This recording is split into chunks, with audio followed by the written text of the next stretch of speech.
चाहते हैं। तो मैं पूज्य स्वामी जी महाराज का बहुत बहुत धन्यवाद करता हूँ और अब अपने आगे के विषय को थोड़ा सा आगे बढ़ाता हूँ। हम चर्चा कर रहे थे शांति पाठ की, क्योंकि ऋषियों ने जो ये शांति लिखी है, देव एक, अंतरिक्ष 2, पृथ्वी 3, आपः 4, औषधयः 5, वनस्पति 6 और विश्वदेवा। विश्वदेवा का मतलब क्या होता है? जो हमारे बड़े माता पिता गुरु आचार्य और इस धरती के ऊपर जो उपदेशक लोग होते हैं, जो आचार्य लोग होते हैं, जो धर्म और अध्यात्म का ज्ञान देने वाले होते हैं, वो सब क्या है? विश्वदेवा है। और उसके बाद में एक और है ब्रह्म। ये इतनी चीजें हैं, इन चीजों के ऊपर ऋषियों ने कहा है कि भाई इन चीजों का हमारे जीवन से बहुत गहरा संबंध है। हम पृथ्वी तक पहुंचे थे कि पृथ्वी का हमारे जीवन से कितना गहरा लगाव है, कितना गहरा संबंध है। अगर इसके भीतर शांति नहीं उतरती तो हमारे पार्थिव जीवन के अंदर भी शांति नहीं उतर सकती। फिर ऋषियों ने कहा है कि आपः शांति, वेद कहता है कि आपः शांति। ये आपः है क्या चीज? आपः कहते हैं जल को, जो जमीन के ऊपर भी है और जो आकाश के अंदर भी भरा हुआ, ये सारा ऊपर और नीचे का जो जल दिखाई देता है, ये सब आपः, इसको आपः कहते हैं। हमारे शास्त्रों के अंदर जल के सैकड़ों नाम हैं। इसको जल भी कहते हैं, इसको पानी भी कहते हैं, इसको नीर भी कहते हैं, इसको अंबु भी कहते हैं, इसको सलीली भी कहते हैं और इसको वारी भी कहते हैं। ये ऐसे अनेकों नाम हैं।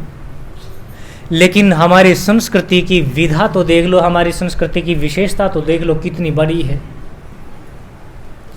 हमारा जो एक नाम है वो एक तरह के पानी के एक लक्षण को बताता है। जब हम आपः कह करके पानी को संबोधित करते हैं, जल को संबोधित करते हैं, तो हम उस सारे जगत के पानी को कहते हैं जो ऊपर आकाश के अंदर भी है वाष्प के रूप में और धरती के ऊपर भी है। जब हम वारी कहते हैं तो वारी का शब्द जहां प्रयोग होता है पानी के लिए, जल के लिए, तो वहां वारी से संबंध इसका है कि जो आसपास से हो करके बह करके इकट्ठा होता हो पानी, उस इकट्ठे हुए पानी को जो अथाह रूप में पैदा होता हो इकट्ठा, उस पानी को वारी कहा है, दूसरे पानी को वारी नहीं कहा। जब हम उसको नीर कहते हैं, जहां नीर की चर्चा होती है, तो नीर उस पानी को कहा जाता है जो पानी फलों के अंदर बंद होता है, या ऐसा पानी जो पानी हमारे लिए विशेष औषधीय युक्त होता है, जैसे आपके नारियल का पानी या आपके दूसरे इसी तरह फलों के अंदर भी बीज के अंदर पैदा होने वाला पानी या फलों के अंदर रस के रूप में होने वाला पानी, वो सारा नीर कहलाता है। अंबु वो होता है जो हमारे अंदर से या पृथ्वी के अंदर से जो उसकी गंदगी को लेकर के बाहर बहता है। मेरे अंदर से पसीना आता है, मलमूत्र के द्वारा बाहर निकलता है, आंखों से बाहर निकलता है, जहां जहां से बाहर निकलता है, इसको अंबु शब्द दिया गया है। पानी उसको कहा गया है जो सदा गति करता रहता है। जब पीने की बात आती है, जो पीने की बात आती है, तो वहां पीने के लिए अंबु नहीं कहा जाता, न पीने के लिए वारी कहा जाता, न पीने के लिए नीर कहा जाता। जब प्यास बुझाई जाती है तो वहां जब पीने की बात आती है तो पानी की होती है। और पानी कौन सा? जो तालाबों में भरा है वो नहीं, जो कहीं ऊपर से बरसने वाला है वो नहीं, जो बह रहा है। पानी वो जो गति करके मेरी तरफ आ रहा है, जो झरनों से आ रहा है, जो नदियों से आ रहा है, जिसके अंदर गति हो जाती है और गति हो करके जो शुद्ध हो जाता है, पवित्र होता है, ऐसे पानी को जब हम पीने की कामना करते हैं तो उसको पानी ही कहते हैं, दूसरा कुछ नहीं। सलील उसको कहते हैं जो कहीं झील के अंदर या कहीं भी पड़ा हुआ है और निष्तरंग है, जिसके अंदर कोई तरंग पैदा न होती हो, जिसके अंदर कोई हलचल पैदा न होती हो। वो इतना शांत होता है, जब व्यक्ति उसके पास में बैठता है तो व्यक्ति का चित्त भी शांत होने लगे। तो ये जो आपः शब्द है, इस आपः शब्द से वो सारे जल जो हमारे आयुर्वेद शास्त्रकारों ने कहे हैं, जो हमारे नीतिकारों ने कहे हैं, जो हमारे साहित्यकार या वैदिक संस्कृति के अंदर कहे गए, वो सारे जल इसके अंतर्गत निहित हो जाते हैं। ये जल ऐसी चीज है, ये पानी ऐसी चीज है जो धरती के ऊपर सबसे मृदुल भाव रखता है, सबसे स्नेहित भाव रखता है। ये ऐसा है, बस इसको देख भर लो और इसके अंदर परिवर्तन हो जाता है। मेरे स्पर्श, अगर मैं पानी को स्पर्श कर देता हूं और मेरे स्पर्श करने से पहले जो मेरे भीतर अंतर हृदय के अंदर जो तरंगे हैं, वो तरंगे जैसे मेरे भीतर उतर रही हैं, वही वैसा ही रूप पानी का बन जाता है। पानी इतना ज़्यादा सेंसिटिव है, इतना ज़्यादा संवेदनशील होता है। कितने लोग ऐसे हुए हैं जो लोग इलाज करते हैं और पानी दे करके इलाज करते हैं। कितने ऐसे विद्वान लोग हैं जो कहते हैं कि भाई तुम क्रोधित हो, आओ मेरे पास बैठो, और थोड़ी सी देर पानी को लेते हैं, लो ये पानी पी लो, क्रोध शांत हो जाएगा, और इस व्यक्ति का क्रोध शांत हो जाता है। जब व्यक्ति को शांति की भावना दे करके उसके अंदर होकर के जब पानी को छू लिया जाता है तो पानी ठीक वैसा ही हो जाता है। पानी की दो तरह की रचनाएं होती हैं, एक आणविक संरचना होती है और एक जैविक संरचना होती है। एक संरचना तो जो परमात्मा ने बनाई है वो तो बदलती ही नहीं, लेकिन दूसरी संरचना वैसे वैसे बदलती जाती है जैसी धरती के ऊपर से होकर के गुजरता है, जैसी पहाड़ी के ऊपर से होकर के गुजरता है, और जैसे व्यक्ति के हाथ के अंदर आ जाता है। आप क्रोध में होकर के एक बच्चे को पानी दे देना, हाथ में पकड़ करके, शाम तक वो बच्चा बीमार पड़ जाएगा। एक बीमार बच्चे को आप मंत्र होकर के, मंत्रित होकर के, या गायत्री मंत्र का उच्चारण करके, मन से आह्लादित होकर के, प्रेम की भावना से भर करके और बच्चे के मंगल की कामना से भर करके आप उसको पानी दे देना, बच्चा शाम तक ठीक हो जाएगा, भले ही कुछ भी हो। पानी एक ऐसी चीज है जो बहुत गहरी संवेदना को अपने भीतर संजोए रखती है। बस जरा सी उसके ऊपर ठेस लगी, वो वैसा ही बन जाती है, वैसा ही हो जाती है। और जीवन का बहुत गहरा संबंध हमारे भावनाओं के साथ में, पानी के साथ में जुड़ा। बस एक बार देख भर लो और आंखों की रश्मियां जिस भाव से निकलती हैं, पानी का रूप रंग वैसा ही हो जाता है। आप लोगों ने देखा होगा ना, जब यज्ञशाला के अंदर आकर के ब्रह्मा बैठता है, और ब्रह्मा जब बैठता है और वेदी की तरफ देखता है, वेदी की तरफ देखते ही सामने वाले यजमानों को कहता है कि भाई वेदी के ऊपर वेदी की मेखला है और इसके साथ में रहने वाला एक सुंदर जल का पात्र भरा है तुम्हारी वेदी के ऊपर। वो कहता कि महाराज है, तब तो ठीक है। जिस यज्ञ वेदी के साथ मेखला नहीं होती, ब्रह्मा कभी भी उस यज्ञ वेदी के ऊपर बैठ करके यज्ञ नहीं करता, क्योंकि वो मेखला जो होती है, वो मेखला उसकी परिधि है, वो उसका संतुलन बनाने वाली है, वो उसके अंदर उत्कृष्टता पैदा करने वाली है। क्योंकि जब यजमान बैठ करके यज्ञ करता है और यज्ञ वेदी के ऊपर जब बैठते बैठते कभी यजमान के अंदर अपवित्र भाव आ जाता है, तो उस अपवित्र भाव को वो जल अपने अंदर सन्निहित कर लेता है, उसको यज्ञ तक नहीं पहुंचने देता, अग्नि तक नहीं पहुंचने देता। जब व्यक्ति यहाँ बैठा बैठा धरती के ऊपर बुरी कामनाएं करता है, उसके अंदर वासनाओं के संस्कार उठते हैं, तरंगे उठती हैं और आकाश में फैलती हैं। ये जो आकाश के अंदर हर रोज फैलता हुआ विष, ये हजार लाख करोड़ अरबों रुपए की, जो अरबों लोगों की जो तरंगे इस अंतरिक्ष के अंदर फैल रही हैं, जो विषैला कर रही हैं, इसको धोने का काम, इसको साफ करने का काम केवल जल कर सकता है और कोई नहीं। ये जो जल बरसता है ना, ऊपर जाकर के वाष्प होता है, बादल बरसते हैं, वो इसकी शुद्धि करते हैं और शुद्धि को उस धरती के ऊपर मिटा करके सागरों के अंदर लेकर के चले जाते हैं। अगर ये बारिश न हो, अगर ये वातावरण न नहाया जाए, वातावरण को न नहलाया जाए, तो ये वातावरण इतना मरीज, इतना गंदा और इतना कलुषित हो जाएगा, आदमी इसके भीतर न तो विचार कर सकता है और न सांस ले सकता है। ये आप जो इस अंतरिक्ष को शुद्ध कर देता है, जो इस अंतरिक्ष को शांत कर देता है, अगर इस धरती के ऊपर से पानी बहना बंद कर देना, ये जो बारिश का पानी हो करके बहता है, नदियों के अंदर जो नदियों का पानी किसान अपने खेत के अंदर सींचता है, अगर इस सिंचन को बंद कर दिया जाए तो ये धरती के अंदर से इतना ज़्यादा विष निकलता है, ये फसल पैदा नहीं कर सकती। आदमी अगर अपने शरीर के ऊपर से प्रतिदिन न ऊपर से नीचे तक पानी को बहाए, आप नहाओ मत, केवल पानी के छिड़के लगा लो, आप नहाओ मत, एक गीले कपड़े को लेकर के पहुंच लो, आप शुद्ध नहीं हो सकते। आपके भीतर इतना क्लेश पैदा हो जाएगा, आपके भीतर इतनी वेदना पैदा हो जाएगी, आपका शरीर जलने लगता है और आप मांगते हो पानी। नहीं, मेरे ऊपर सिर से लेकर के पैरों तक बहना चाहिए, इस शरीर के ऊपर से। जब तक ऊपर से लेकर के शरीर के पूरे हिस्से के ऊपर पानी नहीं बहता, तब तक शरीर वेदना से रहित नहीं होता, वेदना से रहित नहीं होता। वो जहर भी इसके अंदर जो शरीर ने निकाल दिया है रोए रोए के अंदर से, और जो पसीने के माध्यम से और जो तरंगों के माध्यम से ऊपर आकर के जम गया है रोयों के अंदर, वो सब लेकर के बह जाता है नीचे। ये जल तुमने देखा है जो समुद्रों का पानी इतना खारा क्यों है? कभी छू करके देखा, कभी चख करके देखा, आचमन किया कभी? ये इतना गहरा, इसके अंदर विष कैसे पैदा हो गया, इतना कड़वाहट और इतना चरचराहट कैसे पैदा हो गया? ये सारा वो पानी है जिसने इस धरती को धुला है और इस आकाश को धुला है और इस आदमी को धुला है, और इन सब का धुला हुआ जो जहर है इस सागर ने इकट्ठा कर लिया है उसको। जब मां के गर्भ के अंदर बालक होता है, धीरे धीरे बच्चे का निर्माण होता है, मां की नाभि से प्रारंभ नाभि बनती है और इस नाभि से ही आगे संवेदनाएं चलती हैं, नस नाड़ियां बनती हैं, तब जाकर के शरीर बनता है। वो जो शरीर की रचना होती है ना, वो पानी के अंदर होती है।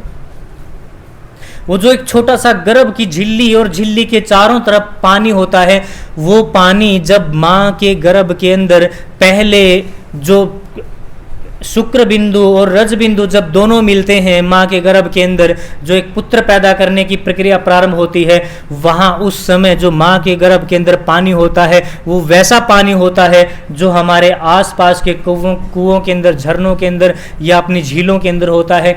लेकिन जैसे जैसे बच्चा बढ़ता जाता है उस पानी का स्वरूप भी उस बच्चे के साथ में बढ़ता जाता है। आपको क्या लगता है, आपके गर्भ के अंदर जो बच्चा है उस बच्चे का निर्माण अपने आप हो रहा है? उस बच्चे के ऊपर आपकी हर संवेदना का प्रभाव पड़ रहा है। जब मां क्रोधित होती है तो वो क्रोध का विष, वो क्रोध की तरंगे, वो क्रोध की भावनाएं उस गर्भ के अंदर उतरती हैं, लेकिन उस बच्चे तक पहुंचने से पहले उसको पानी के अंदर से होकर के गुजरना पड़ता है। उस समय वो पानी उसकी क्रोध की तरंगों को शांत कर देता है। अगर उस समय वो क्रोध की तरंग शांत करने के लिए पानी नहीं होता ना, तो बच्चा जल करके वहीं सूख जाता। ये जो इसके लिए आप शांति के लिए कहा है ना, ये आप है कोई सहज छोटी चीज नहीं है, ये हमारे जीवन की विधा है, जो जीवन का 75% हिस्सा है, ये उस जीवन के आधे से ज्यादा हिस्सा है ना, ये आप ही है। माँ क्या खाती है, माँ क्या पीती है, उस सारी की सारी भावनाएं जो समाज के अंदर से होकर के निकलती हैं, जो समाज गालियां देता है, वो जो माँ विचार करती है, उन सारे विचारों की और सब चीज़ों की तरंगे है ना, उस पानी के अंदर से हो करके गुजरती हैं। और जब तक बच्चा बाहर 9 महीने का होकर के जब बाहर निकलता है माँ के गर्भ से, उस पानी को अगर कोई ठीक परीक्षण करने वाला हो ना, वो पानी अब इतना जहरीला हो जाता है, उतना उसका वैसा स्तर हो जाता है जैसा समुद्र के अंदर पानी होता है, उतना ही। समुद्र के पानी के अंदर जितना क्षार है, जितना नमक है, उतना उसमें मिलेगा। जितना उसके अंदर विष है या दूसरी चीजें उसके अंदर लवण जो अलग अलग प्रकार के घुले हुए हैं, वो सारे उसके अंदर मिलेंगे मां के गर्भ के अंदर जो पानी था। क्योंकि गर्भ का पानी और समुद्र का पानी एक ही हो जाता है। जैसे समुद्र के पानी की स्थिति आज है, वो समुद्र के गर्भ के पानी की स्थिति भी वैसी ही होती चली जाती है। आप शांति इसलिए कहा है। अगर समुद्र का पानी शुद्ध होता, पवित्र होता, तो मां का गर्भ भी उतना अपवित्र, उतना क्लेशित नहीं होना चाहिए था जितना आज होता है। पहले बताते थे, जब ये पता लगता था ना कि आज समुद्र के अंदर कोई घटना, ज्वालामुखी घटने वाला है, कोई भूकंप खड़ा होने वाला है या कोई बड़वानल पैदा होने वाला है, तो जब जब समुद्र के अंदर घटना घटती थी, तब तब आदमी का पेट खराब होता था, तब तब आदमी को दस्त लगते थे, तब तब आदमी को अपना पेट दिखाना पड़ता था, पेट दर्द हो जाता था, क्योंकि इतना गहरा संबंध आदमी का और समुद्र का आपस का होता है। ये जो पानी और इसकी जो दोनों का तारतम्य है हमारे जीवन का, वो बहुत गहरा है। अगर पानी इस जीवन को धारण न करे, इस सृष्टि के अंदर ये पानी न हो, तो ये सृष्टि जीने लायक नहीं रहेगी, जीने लायक रहेगी नहीं। इसलिए पानी का होना बहुत जरूरी है। जो व्यक्ति पानी को ठीक ठीक प्रयोग करना जानते हैं, वो ये जानते हैं कि मैं पानी को किस भावना से लेकर के पी लूं। मैं सामने वाले को पानी दे रहा हूं तो मेरे भीतर क्या भावना होनी चाहिए। माँ को कहते हैं कि माँ तू शांत होकर के भोजन बनाना, और शांत होकर के ही तू जल देना, पानी देना पीने के लिए, क्योंकि अगर तूने पानी अगर शांत भाव से नहीं दिया तो ये क्लेश उसके पास में चला जाएगा जो पीने वाला है व्यक्ति। इसलिए माँ के लिए, स्त्री के लिए कहा कि स्त्री को सबसे महत्वपूर्ण 2 चीज़ों का ज्ञान होना चाहिए, एक तो आयुर्वेद का और दूसरा ज्योतिष का। माँ अगर कोई स्त्री आयुर्वेद नहीं पढ़ती तो वो गृहस्थी जीवन के अंदर स्वयं भी हानि उठाती है, और उसने जिस समाज का निर्माण करना है, जिस परिवार का निर्माण करना है, वो परिवार भी अपंग होता है, वो चाहे मानसिक रूप से हो चाहे शारीरिक रूप से हो। इसलिए हमारे जीवन के अंदर जो आपह की विधा है, जो जल है, वो जल बहुत गहरे अर्थों के अंदर बहुत ऊंची चीज है। इसलिए ऋषियों ने कहा है कि जब तक तुम इस जल को शांत न कर दोगे तब तक तुम्हारा जीवन शांत होने वाला नहीं है। लेकिन हमने जल के साथ क्या किया, जल के साथ क्या किया। उस नदी को देखो जो गोमुख से होकर के निकलती है। कभी विधा रही थी आदमी की, ऋषियों की, वो गोमुख से निकलने वाले गंगोत्री से होकर के नीचे बहने वाली नदियों के अंदर आदमी चला जाता था समाज को छोड़ करके उधर किनारे के अंदर, और जा करके प्रार्थना करता था कि हे माँ तुम मुझे अपने आश्रय में ले लो, मैं तुम्हारे किनारे के ऊपर बैठ करके साधना करना चाहता हूँ। वो जो गंगा का जल उसके पास से होकर के बहता है, जो स्वयं ऊंचे गुणों को लेकर के बहता है, और उसकी जब हवाएं, उसकी जब वाष्प, उसकी जब जल की तरंगें उस साधना करने वाले के ऊपर से होकर के बहती हैं, तो उसके जीवन के कितने क्लेश, कितनी अशांतियां लेकर के बाहर निकल जाती है। वो जो अशांत हुआ व्यक्ति अभी बैठा बैठा भर था, वो थोड़ी सी देर के अंदर उसके अंदर परमात्मा की ज्योति उतरने लगती है, परमात्मा की झलक उसके भीतर दिखने लगती है। वो जो नदी के अंदर नहा करके बैठता है उस किनारे के ऊपर, वो जो आचमन करके बैठता है, वो जब जीवन देती है, उसके भीतर से ऊर्जा पैदा करती है, तो ऐसी ऊर्जा जब उसके भीतर पैदा होती है तो उस ऊर्जा को देने वाला देखता है कौन है, तो देखता है कि साथ साथ में आप है, ये तो जल है, ये मुझे इतनी ऊर्जा दे रहा है। वो हाथ जोड़ करके कहता है कि तू केवल जल जल नहीं है, तू केवल नदी नदी नहीं है, तू माँ है मेरी। जैसे मैंने पृथ्वी को माँ कहा था, जैसे मैंने जन्म देने वाले को माँ कहा था, इसलिए मेरी संस्कृति में है ना नदियों को भी माँ कहा है।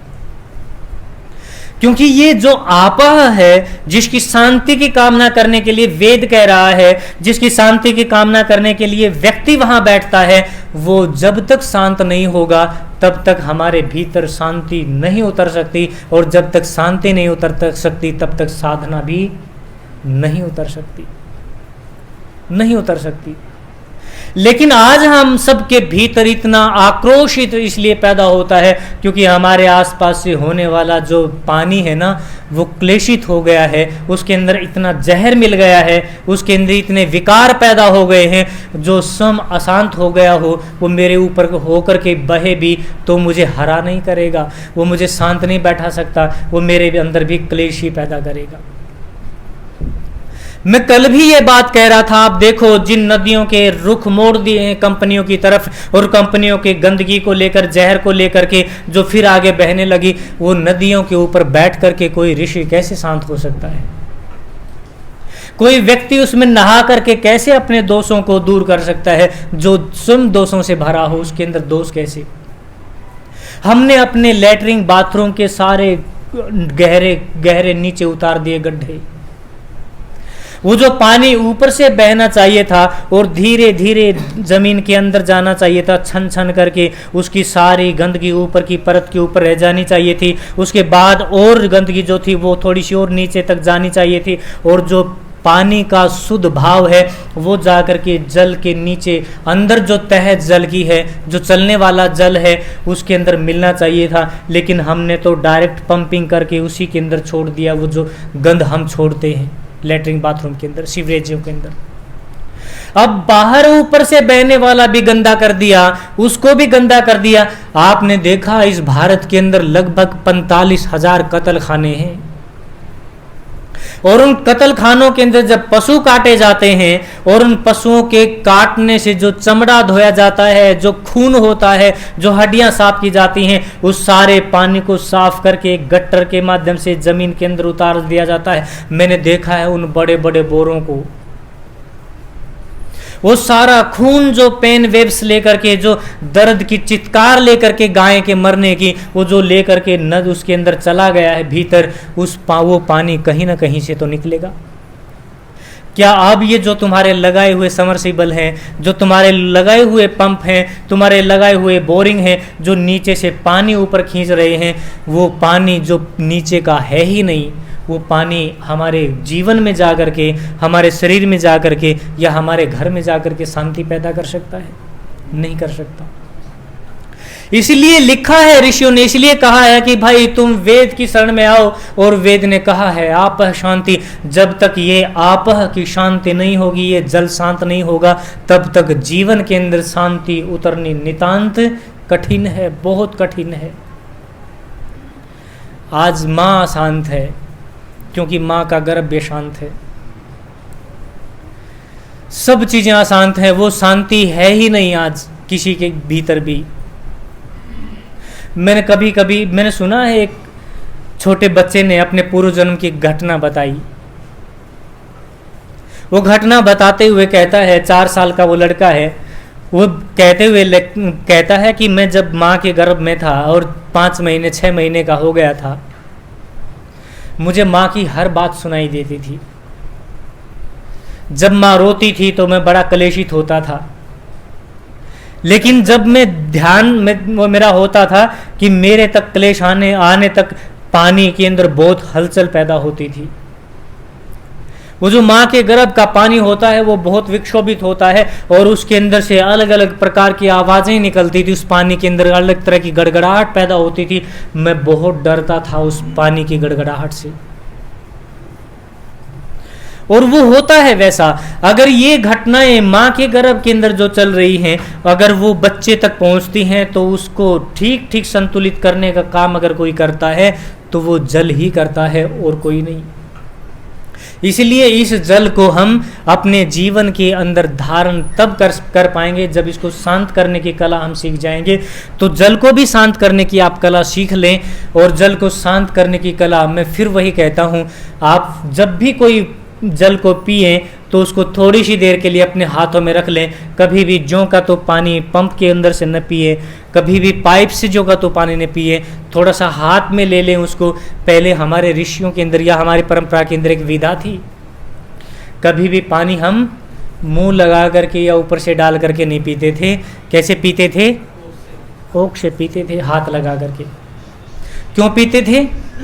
क्योंकि हमारे जीवन की जो सारी चेतना है वो इस गहरे भाग से होकर के निकलती है। ये हमारे शरीर का बहुत संवेदनशील हिस्सा है। इसके ऊपर जो चीज़ रखी जाती है, रखते ही पूरा शरीर ये जान जाता है कि कोई चीज़, कोई अच्छी और बुरी चीज़ मेरे से संपर्क में आ चुकी है, अब मुझे उसके लिए तैयार हो जाना है।